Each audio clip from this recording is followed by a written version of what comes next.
사랑에 충만한 존귀하신 하나님, 생명과 빛으로 지혜와 권능으로 언제나 우리를 지키시는 하나님, 성부와 성자와 성령 구원의 하나님,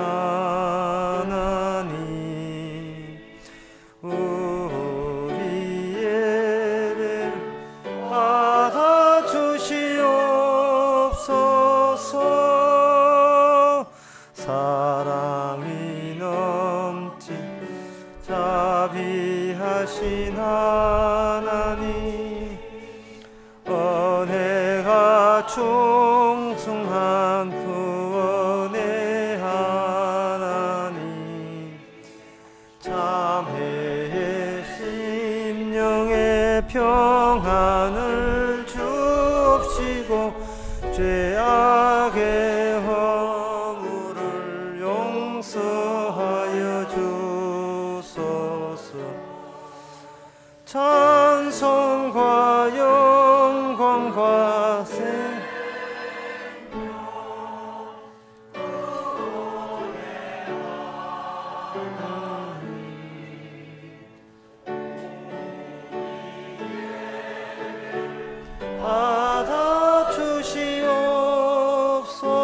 받아주시옵소서. 연약한 심령 굳게 세워주시고 우둔한 마음을 지혜롭게 하시고 주의 뜻 받들어 참되게 살아가며 주 말씀 따라서 용감하게 하소서. 권능과 지혜와 사랑 구원의 하나님, 우리의 받아주시옵소서.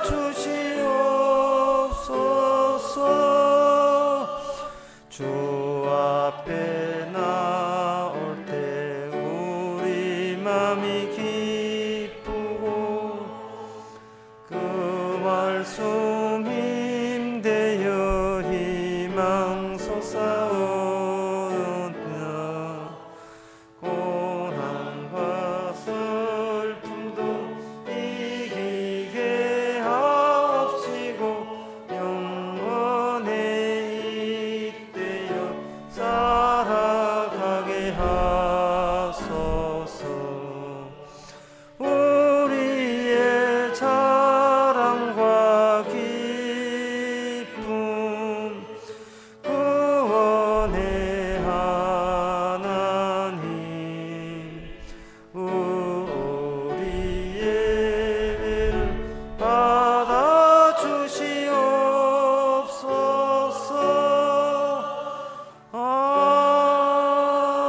아멘. 준비 찬송 221장 1절만 다 일어나서 합시다. 221장.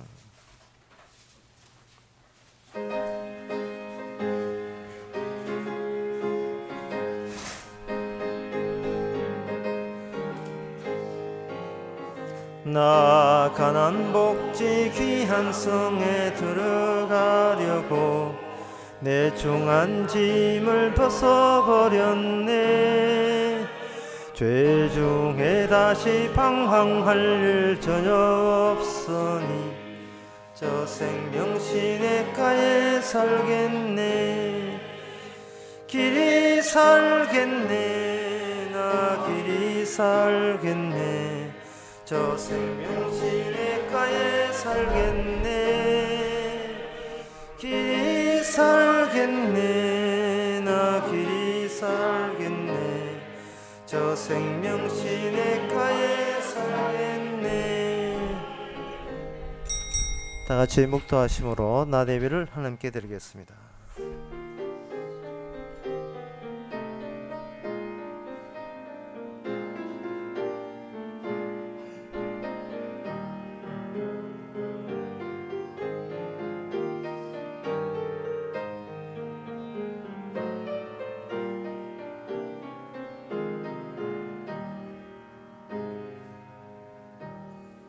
전능하사 천지를 만드신 하나님 아버지를 내가 믿사 그 외의 아들 우리 주 예수 그리스도를 믿사 이는 성령으로 잉태하사 동정마리아에게 나시고 본디오 빌라도에게 고난을 받아사 십자가 못 박혀 죽으시고 장사한 지 사흘 만에 죽은 자 가운데서 다시 살아나시고 하늘에 오르사 전능하신 하나님 편에 앉아 계시다가 저로서 산자와 죽은 자를 심판으로 오시리라. 성령을 믿사오며 거룩한 공예와 성도가 소교통하는 것과 죄를 사하여 주시는 것과 몸에 사는 것과 영원히 사는 것을 믿사옵나이다. 아멘. 내가 영을 전하노라. 여호와께서 내게 이르시되 너는 내 아들이라. 오늘날 내가 너를 낳았도다. 내게 구하라. 내가 열방을 유업으로 주리니 내 소유가 땅 끝까지 이르로다. 내가 철장으로 저희를 깨뜨리며 질그릇같이 부수리라 하시도다. 하나님께서 친히 이 땅에 자신의 아들을 보내주셔서 아들을 믿지 않는 자를 부수시고 믿는 자를 영생으로 인도하시는 하나님, 이 모든 계획과 모든 프로젝트가 일방적으로 하나님에 의해서 추진되고 있음을 이 시간 다시 한번 찬양할 수 있는 저희들 되게 하옵소서. 예수님의 이름으로 기도합나이다. 아멘. 교동문 35번입니다.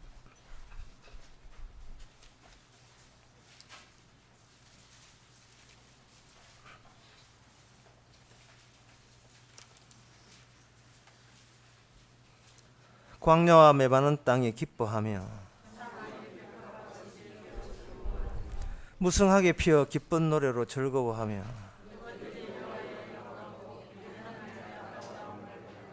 그때의 소경의 눈이 밝을 것이며 그때의 저는 자는 사슴같이 뛸 것이며 벙어리의 혀는 노래하리니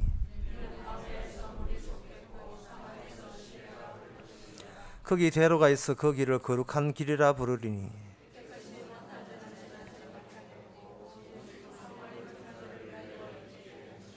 여호와의 속량함을 얻은 자들이 돌아오되 노래하며 시온에 이르러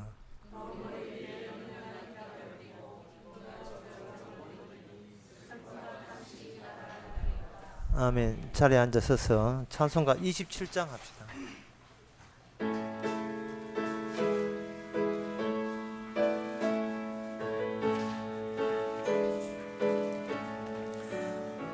빛나고 높은 보좌와 그 위에 앉으신 주 예수 얼굴 영광이 해같이 빛나네. 해같이 빛나네. 지극히 높은 위엄과 한없는 자비를 무천사 소리 모아서 늘 찬송드리네. 늘 찬송드리네. 영죽을 나를 살리려 그 영광 버리고 그 부끄러운 십자가 날 위해 지셨네. 날 위해 지셨네. 나 이제 생명 있음은 주님의 은사요. 저 사망 권세 이기니 큰 기쁨 넘치네. 큰 기쁨 넘치네. 주님의 보좌 있는데 천한 몸 이르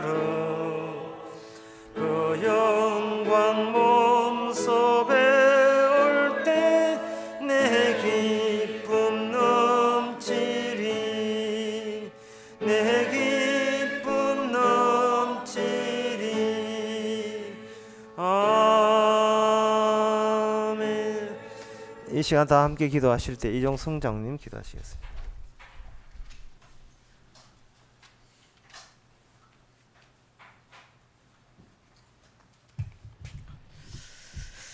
하나님 아버지, 주님과의 그 만남의 자리가 이토록 처절하게 낮아지는 그 자리가 될 줄 몰랐습니다. 그 자리가 죄인을 만들어버리고 죄인을 괴수로 만들어버린 그 자리가 주님 만나는 자리였습니다. 그 엄청난 만남의 그 장소가 이제 오늘 우리 믿는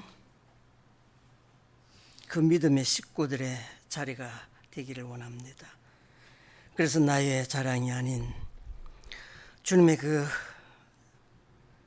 사랑의 자리가 그 만남의 장소가 되게 하시고, 기어이 괴수로서 만남이 이루어진다면은 오늘 우리의 심정 속에도 이런 괴수의 자리가 들어오기를 원합니다. 그래서 죄인과 괴수가 이제 의인을 만날 때 그것이 진정 우리의 기쁨인 것을 고백되어지게 하옵소서. 우리는 늘 나의 자랑으로서 주님을 만나려고 했습니다. 너무나 나의 자랑으로 인해서 주님이 기뻐하실 거라고 믿은 그 자리가 얼마나 어리석고 그 못난 자리인 것을 이제 죄인된 죄인으로서 주님 바라볼 때 이제 진정 그 자리가 우리의 자리인 것을 느끼게 하옵소서. 말씀이 살아 움직이고 주님이 이 땅에 지금도 주관하고 계신다는 것을 우리가 믿을 때 오늘 이러한 죄인으로서의 그 만남의 자리가 오늘 말씀을 통하여 마음껏 증거되기를 원합니다. 그래서 그 만남의 자리가 영원히 기뻐하는 자리가 될 수 있게 하시고 늘 즐거워하는 그런 자리가 되도록 인도하여 주시옵소서. 예수님 이름으로 기도드립니다. 아멘.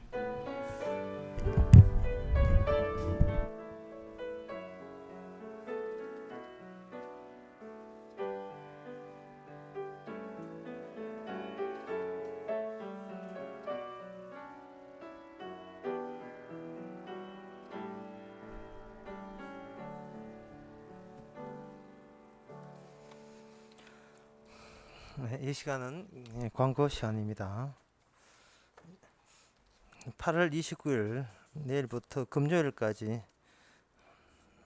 요 해외 제가 잠시 갔다 옵니다. 그래서 이번 수요 예배는 없습니다. 다른 광고 없으면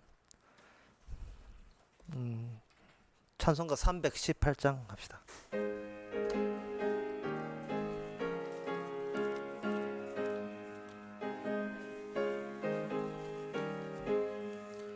예수가 우리를 부르는 소리 그 음성 부드러워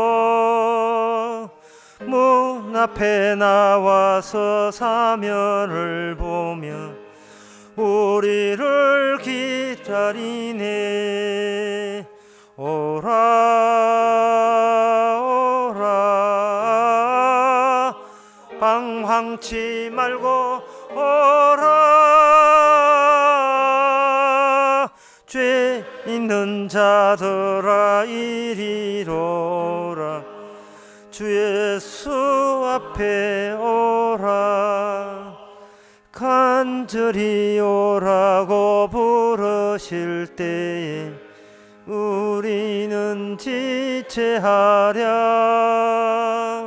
주의 은혜를 왜 안이 받고 못 들은 채 하려나. 오라 오라 방황치 말고 오라. 죄 있는 자들아 이리로라 주 예수 앞에 오라. 새 머리살같이 빠르게 지나 쾌락이 끝이 나고 사망의 그늘이 너와 내 앞에 둘리며 가리우네. 오라 오라 방황치 말고 오라. 죄 있는 자들아 이리로 오라. 주 예수 앞에 오라. 우리를 위하여 예비해 두신 영원한 집이 있어. 죄 많은 세상을 떠나게 될 때 영접해 주시겠네. 오라 오라 방황치 말고 오라. 죄 있는 자들아 이리로 오라. 주 예수 앞에 오라. 하나님의 말씀은 고린도전서 1장 13절에서 16절까지입니다.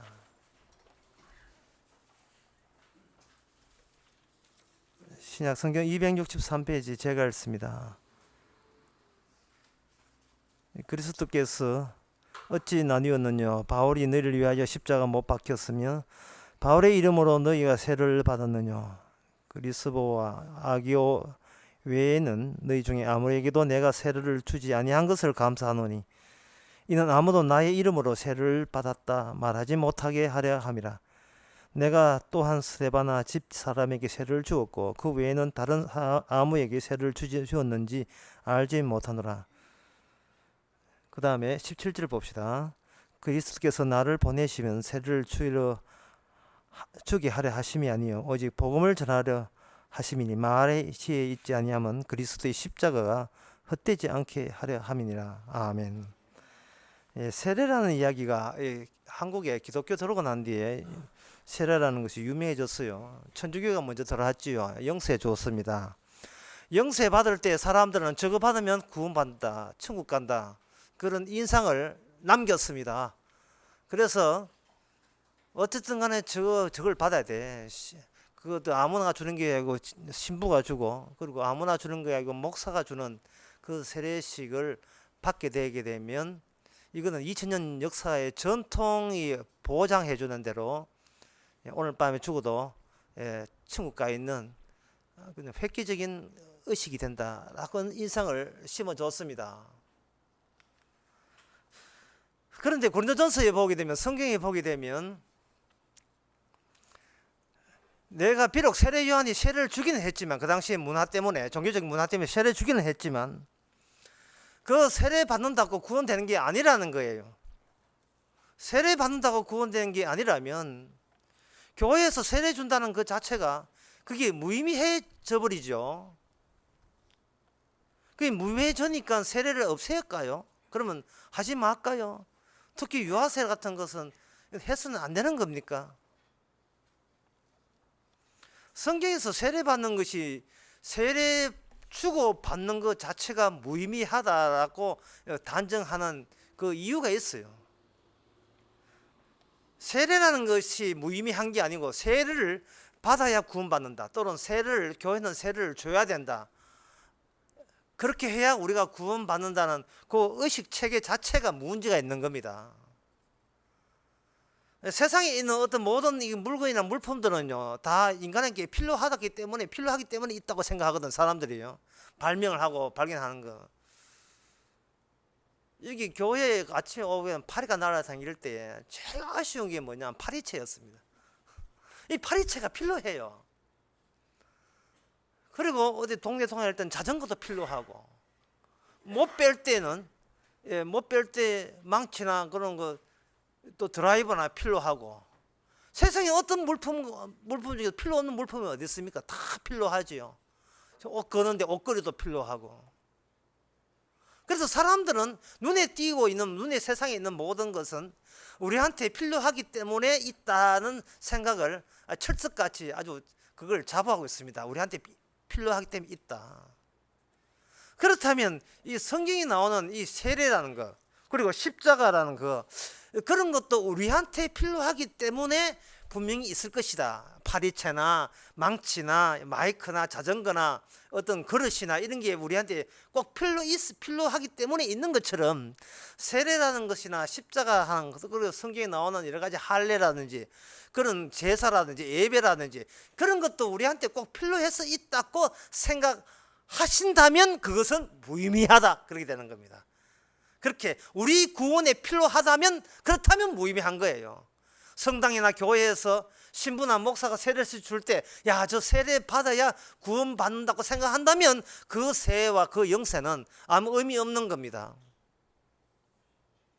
그게 왜 의미가 없느냐 하면은, 세상에 있는 물품들은 내가 가지면 내한테 유용하지만 성경에 있는 이 의식이라는 종교 의식, 이런 거, 세례나 할례 이런 거, 구약에 있던 그런 것들은, 예배라는 것은 우리가 가지는 게 아니에요. 이 가지는 것이 아니고 하나님께서 일으킨 사건을 표현해주는 표현의 방식이 되는 겁니다. 표현 자체를 소유될 표현이 아니고 무슨 일이 벌어지고 있다는 거예요. 지금 무슨 일이 지금 진행되고 있다는 겁니다. 그 진행된 일을 표현해 주는 것이 세례요, 십자가요, 할례요, 예배고 제사고 뭐 그런 것들이다 말이죠. 성경에 나오는 것은. 근데 사람들은 그렇게 되면 뭐가 표현되느냐 하면, 본인 자체가 하나님의 사건에 휘말렸다는 본인의 존재 자체가 표현체가 되는 거예요. 자기가 내가 누구한테 종속된다는 표현을 해야 되는데, 하나님 뭐 예수님 그 좋은 것들은 모조리 가지고 와가지고 내 소유화 시키려고 할 때, 그렇게 된다면 그 하나님의 모든 사건들은 인간의 소유가 안 되지요. 예, 그거는 인간한테 주도권을 빼앗기지 않습니다. 하나님요, 제 어느 교회 가서 세례 받았습니다, 구원해 주세요, 이거는 말도 안 되는 소리예요. 하나님의 세례라는 것은 지금 네가 그걸 가지고 받느냐, 세례 받느냐, 가지느냐, 세례를 뭐 받은 적이 있다 하는 너의 세계에서 그걸 유지되게 있는 게 아니고, 네가 그런 소리를 하기 전에 이미 사건이 터져버렸다 이 말이죠. 이미 사건이, 세례라는 사건이 터졌는데 거기에 네가 합류되어 있다는 뜻에서 세례식을 해주는 겁니다. 사건이 터져버린 거예요. 그 세례 사건이 뭐냐? 세례라는 것이 신약에 그렇게 활발하게 교회에 나옵니다만은, 신약에 의하면, 고린도전서 10장 2절에 의하면 이 세례라는 것이 구약대로 있었다고 이야기합니다. 사도 바울이 이야기하니까 주님의 말씀이죠. 주님의 말씀에 의하면 그들이 옛날에 출애굽할 때 히브리인들이 홍해를 건너올 때 집단적으로 세례 받은 게 된다는 겁니다. 홍해를 건너왔을 때 집단적으로 세례 받았다고 보는 거예요. 그 대목을 고린도전서 10장 2절의 말씀을 보게 되면, 바다 가운데 지나면 모세에게 속하여 다 구름과 바다에서 세례를 받고 다 신령한 음식을 먹었다, 이렇게 되어 있거든요. 세례 받았다는 것은 사건 속에 휘말렸다, 이렇게 생각하시면 됩니다. 사건 속에 휘말린 것을, 그 사건을 나만의 사건으로 소유화 개인화시키지 마세요. 그런 것은 의미 없습니다. 나 세례 받았다가 안 돼요. 나 세례 받았다가 안 되고, 세례 사건에 나라는 존재가, 세례 사건이 나를 향하여 터져버렸다, 벌어졌다, 이렇게 해야 돼요. 그럼 나는 목적되는 문장 같으면 목적어에 해당되지 주어의 부분의 자리에 우리가 갈 수가 없다 이 말입니다. 사건이 터졌는데, 폭풍이 터졌는데, 태풍이 불었는데, 그 주님이 일으킨 태풍이 나를 휩쓸고 지나갔더라. 일종의 산사태가 일어났는데 주체 붕괴예요. 주체 붕괴. 모든 것이 내 조화라고 살아가는 이 주체가 완전 붕괴됐다는 거예요. 그 주체 붕괴 일어나면서 이게 뭐지? 이게 무슨 사건이지? 돌아보니까 그게 바로 세례 사건이라는 겁니다. 신약에서 세례에 처음 참여한 분이 계세요. 누구냐 하면 세례 요한이라는 분입니다. 우리가 알기는 세례 요한이 세례 준 사람이라고 알고 있죠. 본인 자체가 세례에 최초로 세례에 참여된 사람입니다. 하나님의 물 세례에. 그 세례 요한이 세례 받으면서 하는 세례의 의미를 이렇게 우리한테 알려줬습니다. 요한복음 3장 27절에 보면 그 세례의 의미가 뭐냐 하면은 하늘에서 주신 바 아니하면 아무도 받을 수 없다. 사람이 아무도 받을 수 없다. 그겁니다. 만일 하늘에서 주신 바 아니면 주시지 아니하면 사람은 아무것도 받을 수 없다는 겁니다. 이걸 제가 줄여서 말씀드리면 사람은 아무것도 받을 수 없다 이라는 거예요. 그걸 더 줄이면 사람은 개뿔도 아니다 이 뜻입니다.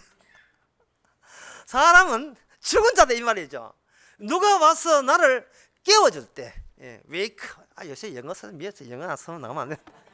너를 우리를 깨워줄 때, 우리가 탁 접촉을 할 때, 그냥 누구 말대로 손대고 탁 칠 때, 또 톡 칠 때, 죄송합니다. 내가 그 가사를 잃어버렸는데, 손대며 톡 칠 때, 봉수가 연정, 톡 칠 때 우리는 깨어나면서 세례 사건에, 주님이 일으킨 세례 사건에 휘말려 가는 겁니다. 그러고 톡 치면서 물 속에 이미 잠긴 존재로 간주해 볼 때, 그게 우리는 속업에서 말하기를 나 세례 받았어요. 내 세례한테 당했어요.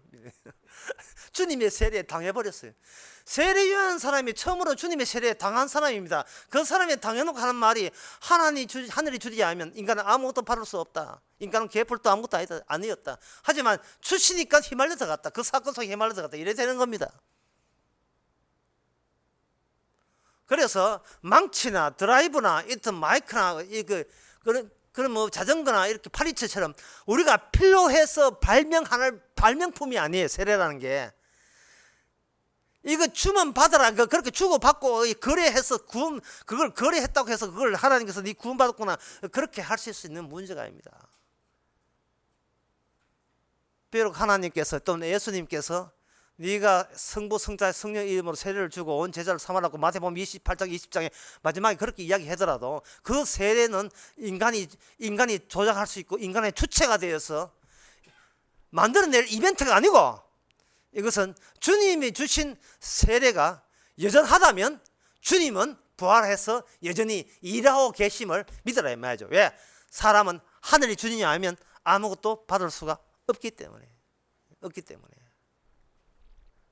사도행전은 그것을 가지고 성령 세례라고 이야기했고 그 성령 세례는 놀랍게도 유대인 이방인 가리지 않고 주어졌다는 겁니다. 그래서 율법 지고 구원받고자 하는 유대인들은 요새 말하면 법 지켜서 성경 말씀 지켜서 구원받고자 하는 인간들은 사실은 배제되어 버리죠. 이미 구약에서 홍해 자체가 세례라면 세례란 무엇인가? 사람들로 구원받지 못하게 배척하는 장치. 여기 세례입니다. 사람의 힘으로 사람 쪽에서 애선받고 구원받게 하는 그 모든 것을 훑어내는 저리가 실대짓 하고 있어 하고 내쫓는 장치가 바로 세례입니다.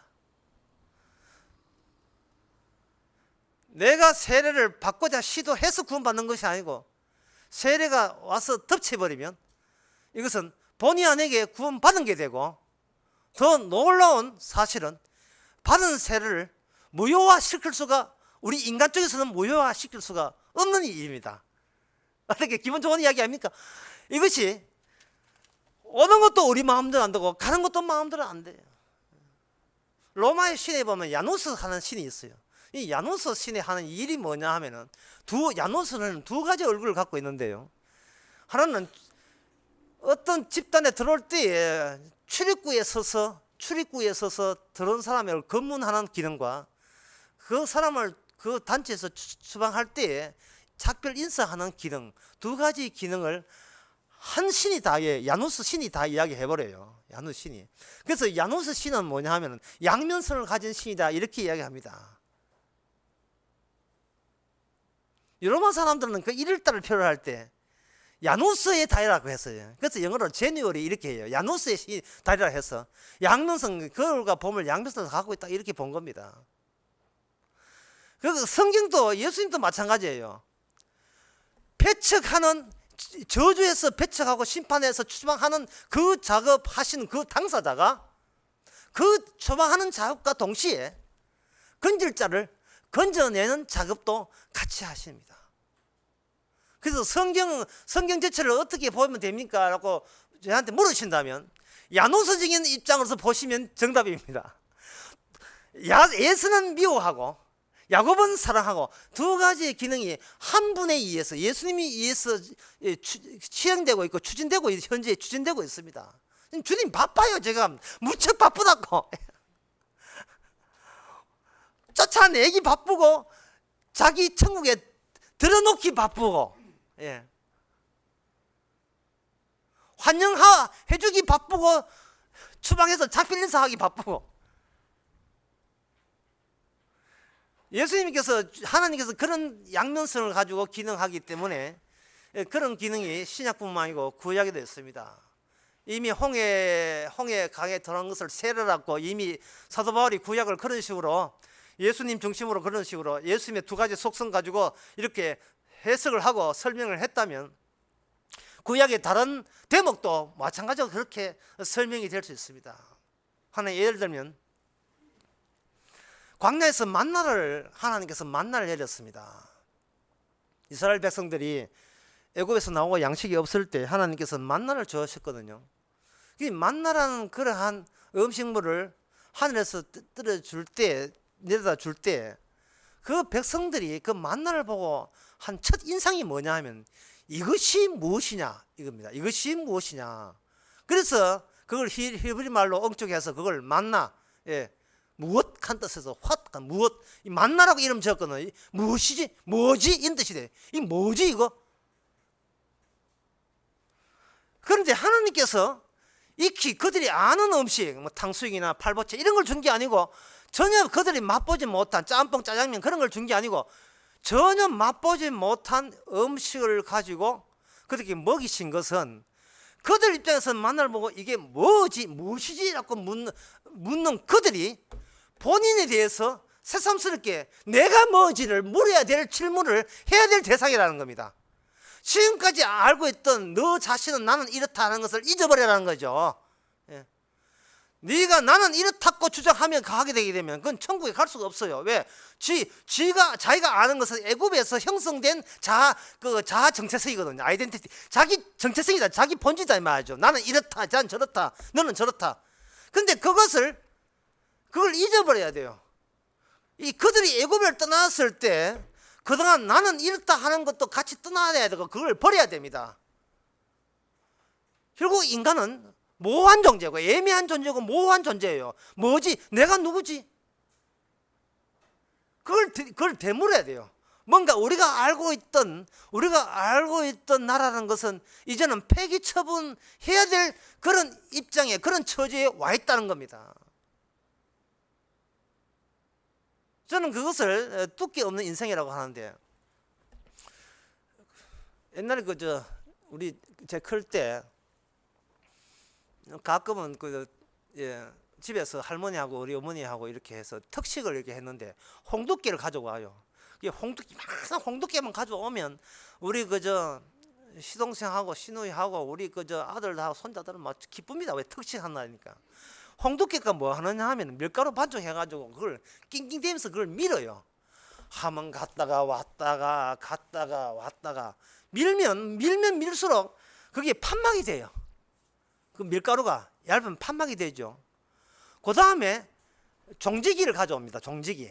부엌에 가서 종지를 가가지고 팡팡 하나 찌를 때마다 그게 얇은 만두피가 돼요.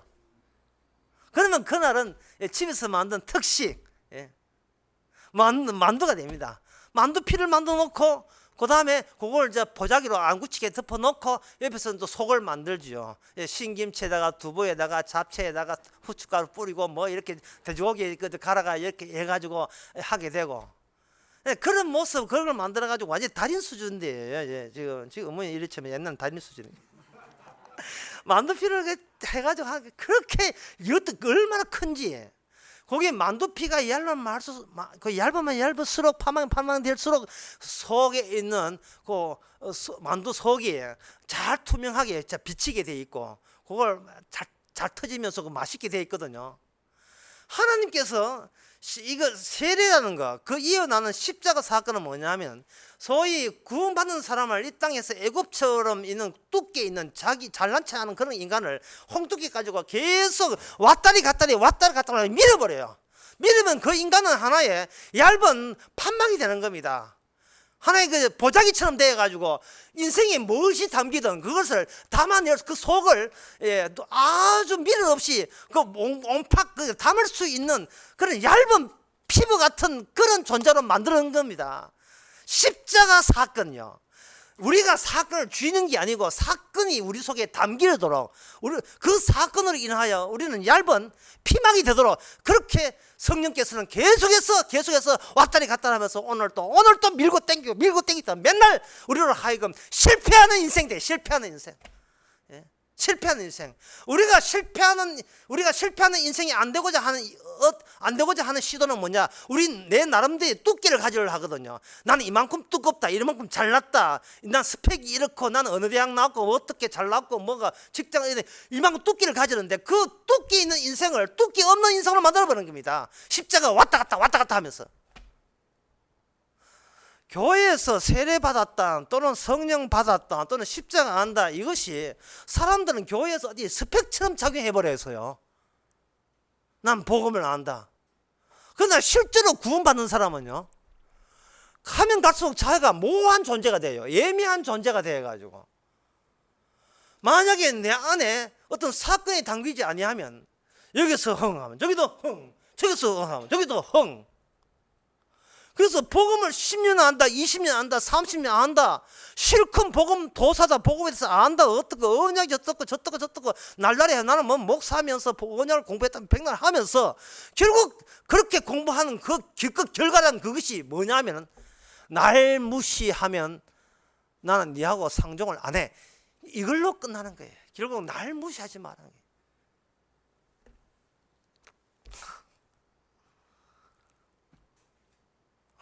참 정말 너무나 많은 경험들을 제가 했어요.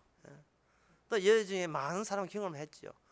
결국 복음 공부와서 자기 주님을 증거한다고 핑계는 그렇게 대면서 결국 자기의 뚜께를 증거하는 사람, 자기의 뚜께 자랑질하는 사람,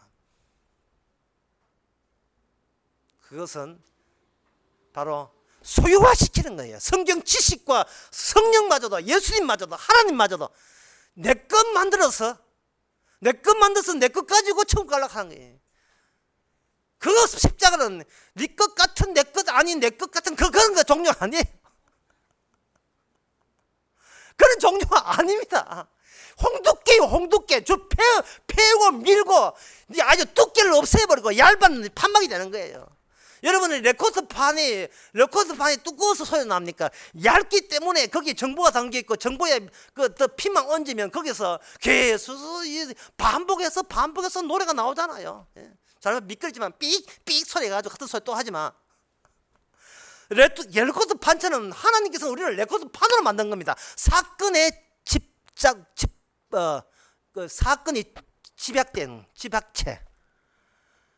한순간 한 고비마다 십자가의 사건으로 점철된 우리의 인생, 그것이 하나의 앨범으로 우리의 독집 앨범을 만들어놨는 거예요. 그래서 17살 때, 34살 때, 45살 때 어디를 꽂아도 십자가만 나오도록, 다시 말해서 내가 죄인 중에 괴수였습니다 하는 게 나오도록, 속업에서 그렇게 되도록 그렇게 조치를 하는 겁니다. 어디서 뚜끼를 자랑해요? 어디서 뚜끼를 자랑합니까? 이런 이야기를 전에도 했는데 꼭 나오면서 하는 소리가 이 목사는 인간의 가치를 인정하지 않다. 소통이 안 돼, 소통이. 주님의 십자가 사건은요, 인간이 소유할 수 없습니다. 세례 사건은요, 인간의 소유용이 아닙니다. 유아 세례, 그 의미 없습니다. 우리는 당해야 되는 사실이거든요. 만나를 다시 만나게 돌아와서 만나를 드세요. 광야에서 만나를 줬습니다.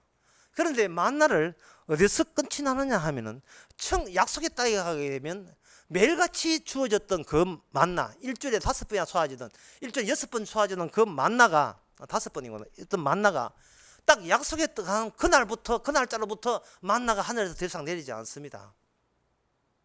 그 말은 만나라는 이 하나님의 사건의 점검물은 이제는 사건의 그 본질과 실체의 상황에 들어왔을 때는 그냥 예고편으로 보여준 것이 더 이상 이제는 은퇴를 해야 될 입장이거든요. 그러니까 만나라 하는 것은 안내견처럼 안내하고 소개할 뿐이에요. 세례라는 게 그런 거예요. 교회라는 것도 그래요. 천국 가면 교회가 없어져요. 뭐 그런 모임도 별로 없지요. 그때까지 계속해서 우리는 어떤 증거를 주느냐 하면 하늘이 주지 아니하면 아무것도 받을 수 없음을, 그런 사건이 우리들에게 터졌음을 저걸 보여주고 증거하는 얇은 판 같은, 레코드 판 같은 사람들의 단체, 집합, 그게 바로 교회다 이 말이죠. 교회. 그런 사람은 성령의 세례로 한 성령을 받은 사람이 되는 겁니다. 우리 가운데 지 자랑하는 사람 없고 내 자랑하는 사람 없는 단체, 그게 교회예요. 그런 모임 교회가 그 교회 자기가 자랑하겠습니까? 안 하지요. 근데 교회 자랑질을 하는 그것도 그 교회도 아니에요.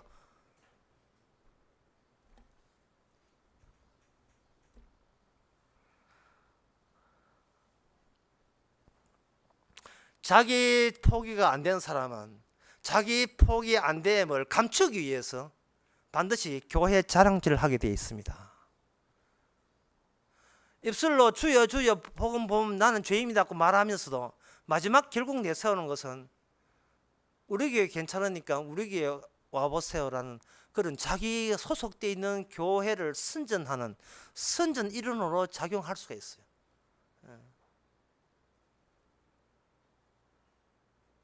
구음파 소리 들어보면 다 옳은 소리 같이 느껴지죠. 사실은 아는 거지만, 하지만 막상 그들이 보여주는 증거는 구음파 자체의 증거가 되는 겁니다. 살아있는 예수님이 아니에요.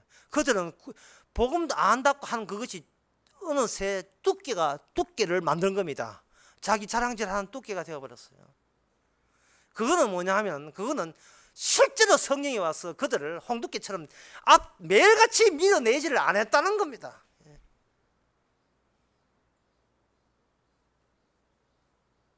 아이고 주여 복음 만난 사람이 왜 그래 많은지. 십자가 말 들락거리는 사람도 복음 뭐 충분히 복음 다 알아버려. 만나가 약속의 땅에서 멈춤으로 말미암아 그래서 어떤 이 땅에 있는 모든 것은 하나의 모형이고 그림자에 불과하다는 걸 의미하는 겁니다. 모형과 그림자가 주어지는 것은 모형과 그림자가 자체가 의미가 있으려면요, 모형과 그림자 자체로서는 의미가 없고 장차 올 본질과 연결이 되어 있어야 돼요. 연결이 되어 있어야 돼요. 연결되어 있으면서 세례도 아무것도 아니요 라는 말을 함으로써 세례가 아무것도 아닌 것임에도 불구하고 세례받은 이 자체가 장차 오실 본질과 연결되어 있기에 주께서 일으키신 사건에 휘말렸습니다 라는 고백을 우리는 할 수밖에 없죠. 만나가 사라졌다 해도 그들은 약속에 따른 사람들은 마치 만나가 있던 그때의 심정과 사정을 그대로 유지해야 됩니다. 그게 뭐냐 하면 우리는 만나 없이는 우리는 애초에 살 수가 없다는 것을 분명히 하는 가운데서 약속의 땅에 들어가야 되죠. 그런데 이스라엘은 거기에 실패했습니다. 만나나 먹고 살다가 이제는 약속의 땅에서 농사 짓고 사니까 아이고 그 만나보다도 우리가 절기에 먹던 밀하고 이거 보리가 이런 곡식이 더 마음에 드니까 이거 먹으면 되겠네. 갑자기 만나 받아야 될 처지에 있다는 것을 놓쳐버렸어요. 출애굽 전 상태로 돌아가 버린 겁니다. 애굽에 있을 때는 사람들이 익히 아는 양식 먹고 살다가 광야에 와서는 그 양식이 다 끊어지고 먹을 거 없네 하고 낙담하고 있을 때 하늘에서 하나님께서 배급을 해줬거든요. 만나는 배급을 해주니까 그들은 그게 무엇인지 모르고 무엇이지 맨날 무엇이지를 먹는 겁니다. 근데 그 무시자는 만나를 먹어야 될 이유가 네가 장착한, 네가 생각한 애굽때에 나는 이렇다는 것을 그걸 버려라 이 말이죠. 하나님이 살려주지 아니하면 살 수 없다는 그러한 존재다 이 말이죠. 그래서 네 자체적으로 내가 무엇인 것을 내가 알아서 내 인생은 내가 관리한다, 그러한 사고방식 자체를 포기해야만 약속의 나라에 갈 수 있습니다. 내가 누구냐를 우리가 규명할 그런 자격이나 권한이 없어요. 주께서 살려주는 대로 주님이라는 본질에 증거하라고 우리가 맺어져 있지, 주님과 끊어버리고 내가 누구지, 이거는 그냥 취미생활이지, 이건 의미 없는 겁니다. 그거 알아서 뭐 할 거야? 내가 누군지 알아서 뭐 할 거야? 날마다 변하는데. 어제나 오늘이나 주님을 증거하기 위해서 살겠습니다, 이러면 간단히 해결될 문제를 가지고 내가 누구지.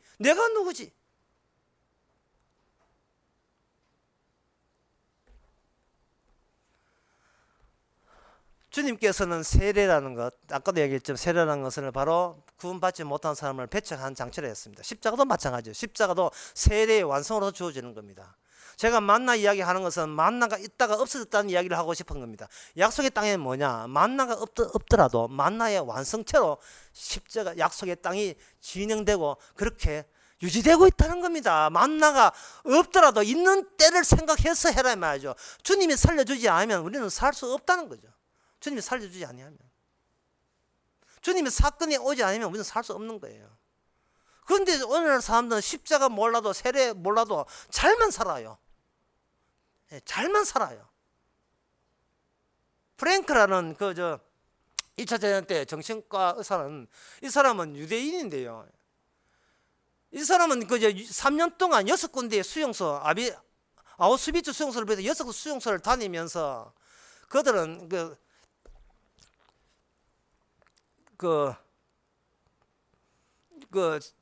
다니면서 혹독한 인생 체험을 했어요. 그 사람이 진 책이 죽음의 수용소라는 책인데, 그 사람이 자기 체험담을 책에 설명해서 이런 이야기했습니다. 수용소에 아우슈비츠 수용소에 가니까 그야말로 모든 사람들이 절망에 빠져 있더라. 그러나 난 절망하지 않았다. 그래서 깨진 유리 쪼가 가지고 말끔하게 늘 면도가 다 했다는 거예요. 수용소 살면서. 그리고 흩어진 종이 조각 주워 가지고 그거 가지고 논문을 썼어요. 그 종이에다가 논문을 썼어요.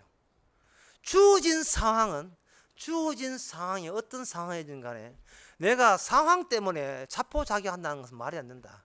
신은 나에게 모든 걸 뺏어갔지만 나의 자유의지만큼은 뺏어가지 않았다 라고 이야기해요. 그래서 나와서 그걸 썼다는 겁니다. 참 대단한 의지의 사람이죠. 그러나 그렇게 되면 그 사람은 본인이 뭘 하느냐 하면, 나는 자유의지가 있는 한 나는 그게 나라고 이게 정립이 돼요. 근데 제가 아까 이야기했잖아요. 광야에 실제로 하나님과 동행했던 이스라엘 백성들은 내가 누군지가 그걸 아는 것 자체도 허용받지 않았다는 거죠. 네가 아무리 연구해도 너는 모호한 존재에 불과하다는 겁니다. 그것이 모호하지 않을 경우에는 그 만나게 끊어지는 그 땅에 갔을 때, 아하, 나는 나를 위한 존재가 아니고 주님의 이름을 증거하기 위해서, 주님이 일으킨 사건, 현재 일으키는 그 사건을 증거하기 위해서 뽑혀 나온 사람이라는 것을 그 관계로서 우리는 모든 것이 종결된 겁니다. 모든 의무점이 다 사라진 거예요. 참 자기의 의지를 포기하지 게 참 대단한 그 영웅처럼 그렇게 비치지요. 제가 프랭크 이야기, 그 사람 정신과 의사 이야기를 왜 하느냐 하면은, 오늘날 이 시대의 모든 것이 아주 정말 영웅적이고 착하고 대단한 사람 같지만 따지고 보면 그게 전부 다 신앙하고 복음하고 상관없는 이야기입니다. 그게 애굽의 연장이에요. 애굽의 확장이고. 저는 그 TV 프로 가운데 백도시 강연이라는 게 있잖아요.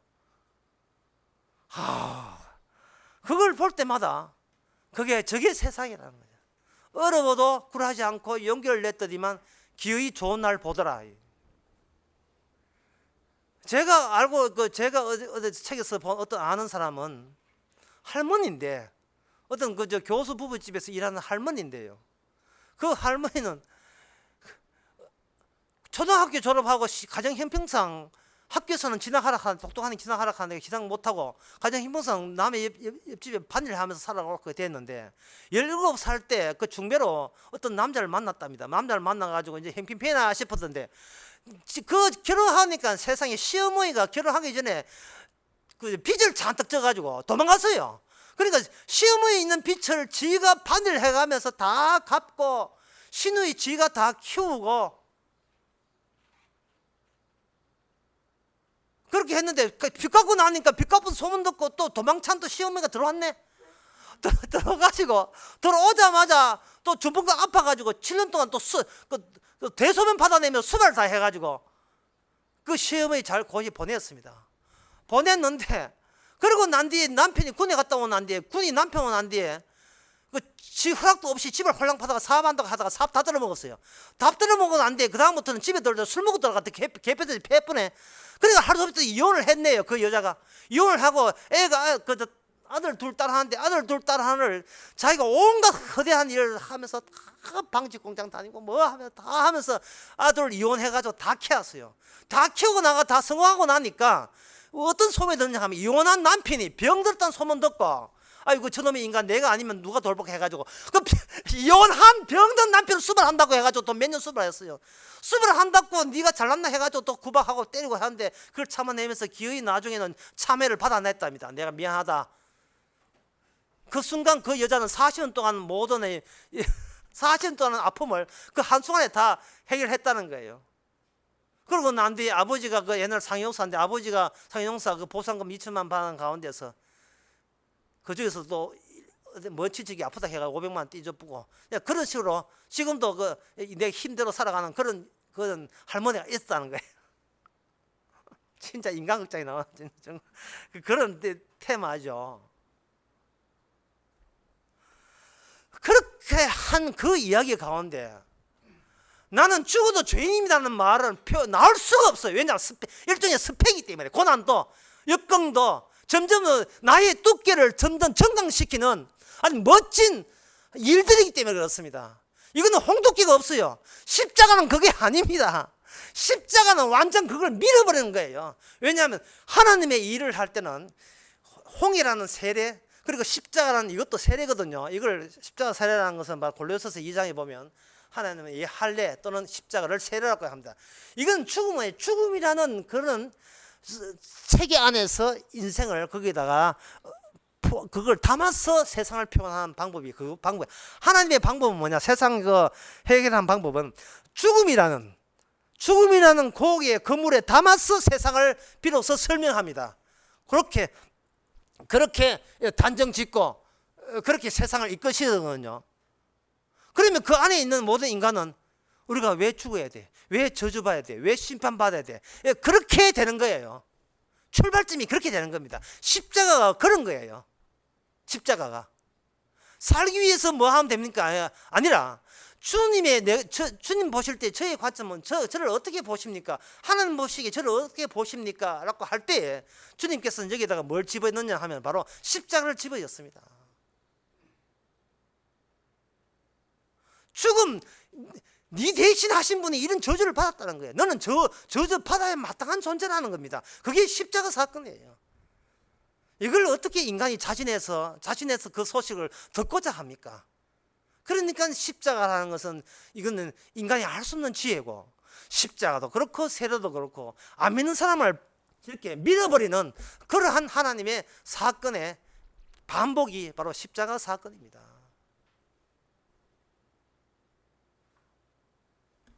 과학이나 동양 철학에서 인간이 산다는 것을 이렇게 표현해요. 인간이 산다는 것은 호흡해서 산다. 호흡한다는 것은 들이마셨으면 내뱉어야 되고 먹었으면 써야 된다. 배설을 해야 된다. 그리고 내뱉는 것도 없고 배설이 없으면 이미 죽은 존재다. 동양 철학이나 불교에서는 그렇게 이야기해요. 내뱉는 걸 통해서 살아있다. 자꾸 비워라. 그런 이야기 하거든요. 과학도 마찬가지예요. 과학도 사람이 호흡을 함으로써 산소가 들어오고 산소가 들어오면 유기분이 분해되고 유기분이 분해되면 거기서 에너지가 나오고 그 에너지에 의해서 세포가 유지될 수 있다. 이게 과학입니다. 이게 팩트예요. 이게 사실이라고 하는 거예요. 사실. 예. 산소가 들어오면 폐에 3억 개의 그 세포막을 통과하면서 산소가 들어가면 각 이 세포 내에 있는 압력에 영향을 입어서 압력이 강하게 산소 강하게 밀어붙이면 그 헤모글로빈을 해서 산소가 연합체가 세포가 연결되어서 그래서 이제 그 영양소와 그 산소와 그 공기가 끝까지 해서 살아있다는 거죠. 그러니까 이거 과학이라는 이것은 항상 기본이 뭐냐면 우리가 어떻게 사느냐 하는 겁니다. 그러면 성경은 묻지요. 네가 뭔데 살고자 하느냐. 그러면 거기에 대해서 인간은 나는 나니까 살지요. 살고 싶지요. 나는 나라 한 자체가 이게 틀려먹은 사고방식이라는 거예요. 나는 누군지는 나는 내가 왜 있는지 왜 사는지 어디서 왔는지 난 모르겠다는 거예요. 그 모르겠다 하는 것이 뭐냐 하면 바로 우리 자체가 하나의 표현. 우리는 어떤 표현? 하나님께서 창조 사건을 일으킨 하나의 표현 덩어리가 우리라는 거예요. 우리 성경은 그 표현을 따라오면 그 표현을 유발시킨 원인이 있는데 그 원인이 누구냐? 바로 예수님이고 그 예수님이 이 땅에 우리를 위해서 십자가 못 박아 죽음으로써 이제부터 성도라 하는 것은 예수님이 일으킨 기능, 예수님의 속성, 사랑할 자는 사랑하시고 미워할 자는 미워하신다는 그 야누스 같은 그 두 가지의 속성을 표현해주고 증거하는 존재로서 이 땅에 살아가는 겁니다.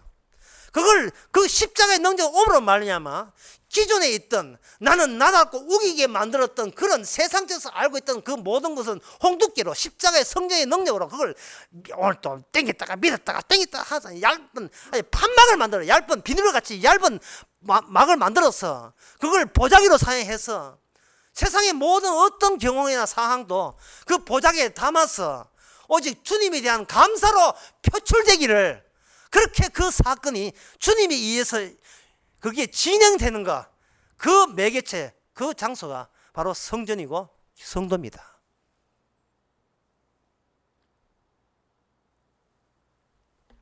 고린도전서 3장에 보게 되면 너희는 성전이니 하나님도 거룩하니 너희도 거룩하다. 3장 17절에 보면 나와요. 너희는 하나님의 성전이다. 너희 몸이 성전이다. 다시 말해 거룩한 사건이 지금도 너희 속에 멈추지 않고 작용하고 있다는 겁니다. 나는 난데 내가 어떻게 살지 라는 생각은 그럼 의미 없습니다. 그러면 그렇게 해도 여러분 저한테 묻고 싶은 게 있을 거예요. 목사님 우리는 어떻게 살아야 됩니까? 묻는다면 어떤 한 가지 예를 들고 말씀드리겠습니다. 한 가지 예를 들고 말씀드리겠는데 어떤 피아노가 좋아해가지고 피아노 때 어떤 피아노 연주회를 갔는데 그 연주회 가는 연주자가 피아노를 너무 잘 쳐가지고 감동받았어요. 그래서 그 어린아이가 마음에 결심을 했습니다. 이제부터 나는 평생 동안 저 피아노만 치고 살 거야 하고 열심히 연습했더니만 주변에서 피아노 잘 친다고 소문 났어요. 그래서 이 소질은 키워야 되니까 네가 그 유명한 연주한 선생님 찾아가서 그 선생님이 제자 뽑는다는 소문을 듣고 내가 제자 되겠다고 네가 거기서 자체에서 나가라. 그렇게 해서 그 소녀는 자기가 흠모하고 존경하는 드디어 그 선생님을 만났어요. 만나고 자신만만하게 이야기합니다. 이제부터 저를 제자로 받아주시옵소서. 이렇게 했더니만 그 선생님 하는 말이 너는 피아노 소질 없어. 피아노 치는 거 한번 쳐봐. 그 정도야. 안 돼. 내 소질 없어. 딴 일 해. 하고 혹평을 하고 구박을 하고 내쫓아버렸어요. 그때부터 얘는 막 마음에 상처를 입고 정말 다른 직업 해가지고 다른 직업을 가져가지고 이제 다른 길을 갔습니다. 그리고 오랜 세월이 지나가지고 그 선생님을 만났어요. 만나가지고 선생님 그때 왜 저를 이렇게 구박했습니까? 라고 하니까 그 선생님 하는 말이 네가 내한테 그런 혹평 들었고 삐져서 피아니스트가 되지 않을 인간 같으면 네가 앞으로 내가 추천해서 피아니스트 된다 할지라도 내가 욕하는 그 욕보다 더 심한 욕들을 네가 평생 듣게 될 텐데 그걸 네가 감당하겠나? 차라리 그때 포기한 거 지금 일찍 포기하는 게 낫다는 거예요. 내가 혹평하는 그 혹평을 네가 감당 못하면 그거 수십 배 수백 배 혹평을 계속 평생 받을 건데 뒤늦게 네가 그 자리 잡지 못하고 뒤늦게 해가지고 이제 피아노만 치다가 호핑 받아보면 낙심하면 그때 네 상처가 얼마나 크겠느냐. 일찍까지 잘 때를 쳐야지. 내 호핑을 감당 못하면. 그럴 때 비로소 선생님의 그 깊은 뜻을 알았다는 거예요. 우리 주님은 초장부터 호핑해요. 초장부터 네가 인간이야. 이 죄인 중에 개수야. 그런데 그걸 우리는 감당을 못하는 거예요. 왜냐하면 애굽에서 지가 잘났거든요. 지가 스펙 쌓고 지는 나름대로 뚜끼를 가졌다 이 말이죠. 예? 뭐 보험도 알고 뭐 안 한다는 거 왜 그런 말은 뭐 어떻게 돼? 그런데 주께서 매일같이 우리한테 혹평을 해버려요. 차라리 죽어라 이씨. 아이고 차라리 죽어라 이 말이죠. 사도 말에 소음처럼 죽는 게 낫다고. 아이고 니 이것은 이래 죽는다. 니 살아봐야 니 남한테 비만 줘 죽는다. 이걸 매일같이 받게 하셨어. 그게 뭐냐? 홍두깨예요. 그게 성령입니다. 성령께서 십자의 영으로서 매일같이 함으로 말미암아 우리로 하여금 지옥의 혹독한 지옥의 맛을 톡톡히 봄으로써 지옥 속에서 천국을 사모하게 만드는 그 작전을 우리 주께서는 우리에게 펼치는 겁니다. 우리 교회에 장점이 있다면, 좋은 점이 있다면 아무도 누구를 칭찬하지 않는다는 거예요. 특징이 9월 19일 날 뭐 이종문 집사님 자녀 연주회를 대전에서 합니다. 아주 우수한 인재인데 듣는 순간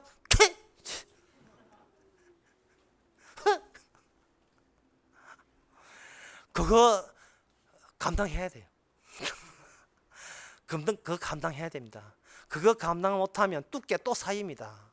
뚜깨 없애는 방법, 밑에 있는 걸 뽑아서 버리고 새로운 것을 거기다 얹고 또 새로운 것이면 그 밑에 빼버리고 버리고 또 새로운 거 던지고. 그래서 얇은 그 뚜끼를 주께서는 그렇게 유지하도록 그렇게 해주십니다. 그럴 때 그 사람은 나는 이렇다는 그런 자유 소유가 없고 얇은 판막이어야 되는 하나의 사건하에 나 하나의 사건을만 존재하는 거예요. 주께서 나를 이 모양 이 꼴로 만들었다. 이 모양 이 꼴로.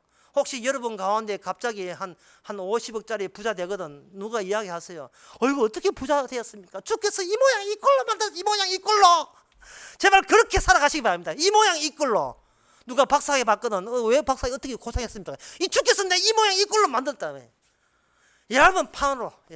그냥 십자가만 오면 거기 밀가루 피가 너무 얇아서 터져가지고 십자가만 쏟아져 나오고 내가 피냐 아니냐 그것도 구분 안 되는 그런 인간 자체가 주께서 우리를 얇게 점이는 그런 인생을 지금도 주께서는 일을 벌이고 있습니다.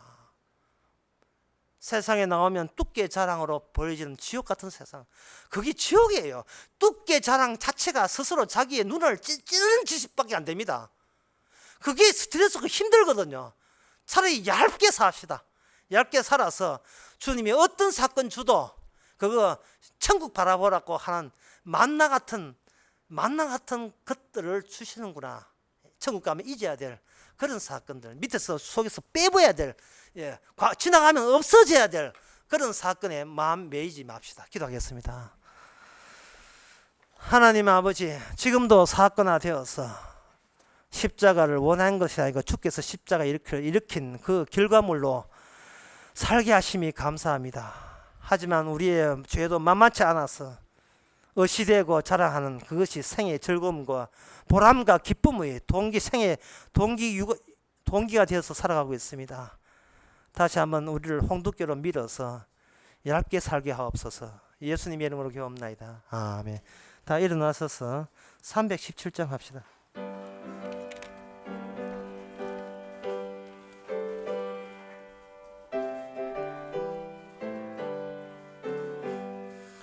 어서 돌아오, 어서 돌아오. 지은 죄가 아무리 무겁고 크기로 주 어찌 못 담당하고 못 받으시리요. 우리 주의 넓은 가슴은 하늘보다 넓고 넓어 어서 돌아오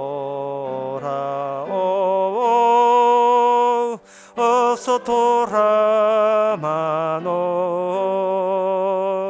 우리 주는 날마다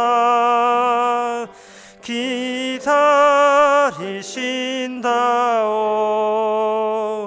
밤마다 문 열어놓고 마음 조이시며 나간 자식 돌아오기만 밤새 기다리신다오 어서 돌아오 어서 돌아마노 채찍 맞아 아파도 주님의 손으로 때리시고 어루만져 위로해 주시는 우리 주의 넓은 품으로 어서 돌아오소.